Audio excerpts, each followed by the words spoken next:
श्री शिवाय नमः। बहुत ज्यादा दुख है, बहुत ज्यादा तकलीफ है, बहुत कष्ट है, तो फिर विष्णु पुराण का एक उपाय जरूर कर देखना।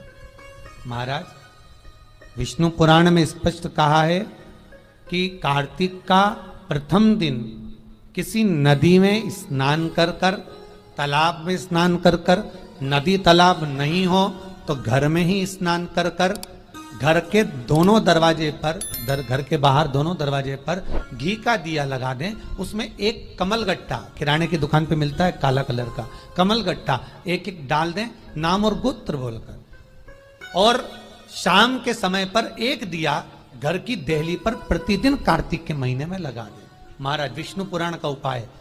अगर ज्यादा तकलीफ है, व्यापार चल ही नहीं रहा, कर्जे में लतालूम हो गए, यहां तक गति हो गई कि मरने तक की सोच लिया, तो वो कार्तिक के महीने में कर लिया। निर्धारित करना कि हम कार्तिक के जो 7 नियम है, कार्तिक के महीने के जो 7 नियम बताए गए हैं, कम से कम हम 7 नियम में से एक नियम ऐसा पकड़ें जिससे हमारा जीवन सार्थक हो जाए। आप भले 7 नियम नहीं कर रहे कार्तिक के, भले एक नियम करो, पर वो नियम हमारा पूर्ण चलना चाहिए, उसकी नियम की पूर्णता पूर्ण होना चाहिए।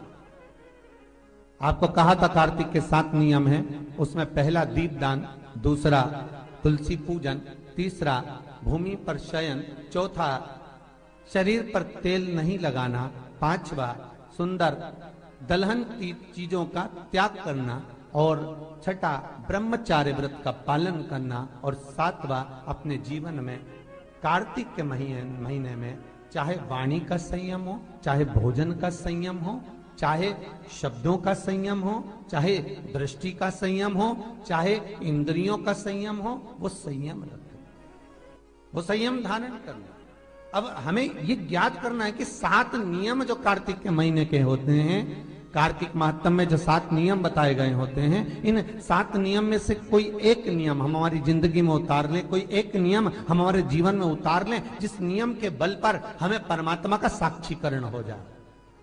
कोई एक नियम। अगर आप दीपदान कर रहे हो कार्तिक के महीने में, प्रतिदिन आपने 1 महीना तक दीपदान करा महाराज, तो ये भी आपका एक नियम है। 1 महीने तक आपने जो तुलसी में जल चढ़ाया, ये भी आपका नियम है। आपने अगर वाणी पर संयम रखा है, ये भी आपका। एक बहुत सुंदर बात कार्तिक के माध्यम से लीजिएगा अपने जीवन में उतारने के। कार्तिक के महीने का 7वां नियम याद रखना, संयम। किस समय पर किस चीज का संयम होना चाहिए।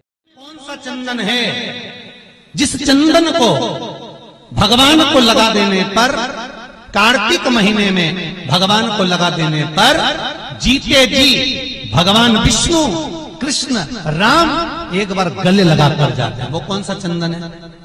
आपको पहले भी कथा में वर्णन किया, हरि चंदन। कौन सा चंदन है? हरि चंदन।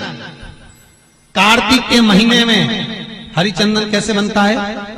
तुलसी जब सूख जाती है, सूखी हुई तुलसी की जड़ धोकर रख लीजिए, कार्तिक के महीने में उसको सिलवट्टे पर घिसकर उसका चंदन बनाइए, उसमें थोड़ा सा कुंकुम मिलाइए, चंदन बनाकर कार्तिक के महीने में जो भगवान विष्णु के मस्तक पर तिलक लगाता है और अपने मस्तक पर भगवान का ही तिलक लगा लेता है, उसको जीते जी एक बार मेरा श्री हरि गले लगा लेता है, वो हरि चंदन। विष्णु पुराण। अभी अधिक मास लगेगा अपना 18 तारीख से, तब अपन उसमें श्रवण करेंगे तुलसी के एक एक महत्व को, कि तुलसी की जड़ में जो पतली धारा रहती है उससे क्या फल मिलता है।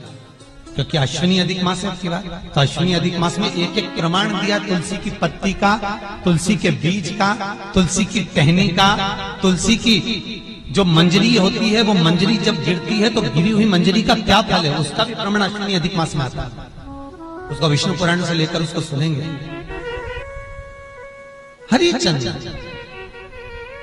उसी तरह कार्तिक के महीने में सूखी हुई तुलसी की लकड़ी घी में भिगोकर, घी के दिए में घी भरकर जो भगवान के मंदिर में भगवान श्री हरि के मंदिर में, नारायण राम कृष्ण के मंदिर में दिया जला देता है, उस लकड़ी का उसकी मनोकामना 3 महीने में पूरी हो जाती है। महाराज कार्तिक के महीने में उस तुलसी का इतना सुंदर लिखा है।